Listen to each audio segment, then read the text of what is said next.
CBC News has confirmed Saudi Arabia is allowing more than 1,000 medical students to continue their training in Canada.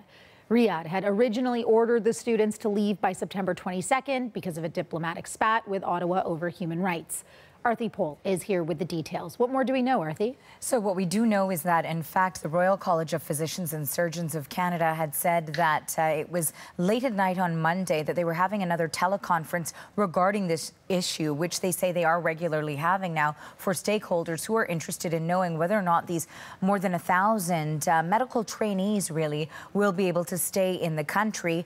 And there was word from the Saudi Ministry of Education that, in fact, they're going to extend that as long as far as about a year. We know that previously the deadline had been August 31st, then September 22nd, and that was, as you mentioned, following that diplomatic spat when Chrystia Freeland, our Foreign Affairs Minister, had tweeted that she was calling on Saudi Arabia to release some human rights activists. And we know that this is more than 1,000 medical graduates really who are training at hospitals here in Canada.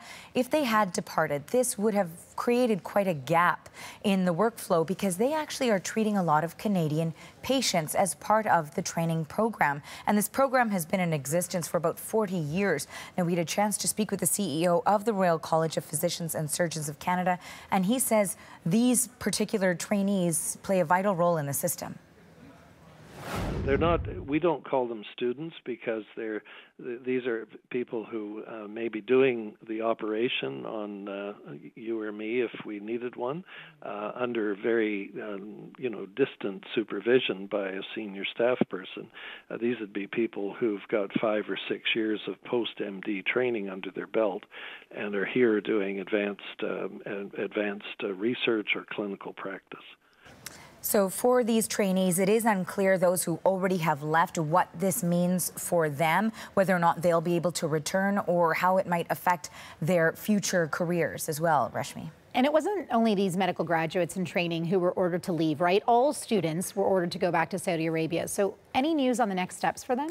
Well, you know, what's interesting is that we're talking about 8,000 other students, 8,000 undergraduates or students who were studying other disciplines, and we don't know whether or not this will also apply to them in the coming days. But as it stands right now, they still need to leave Canada and head back to Saudi Arabia. And that is, again, just one of the restrictions that Saudi Arabia had placed as a response to that tweet sent out by Freeland. And we will quickly just go through some of the other restrictions that were placed by the country. We know that they had frozen all new business with Canada. They also were recalling the Canadian ambassador, expelling the Canadian ambassador from Saudi Arabia, and also all post-secondary students. So that includes those 8,000 that we're talking about, and canceling all flights as well between Canada and Saudi Arabia. So could this turn with the medical graduates in training programs? Could this mean that maybe they'll be open to discussing some of these other restrictions? That's still a question too, Rashmi. Thank you, Arthi. You're welcome.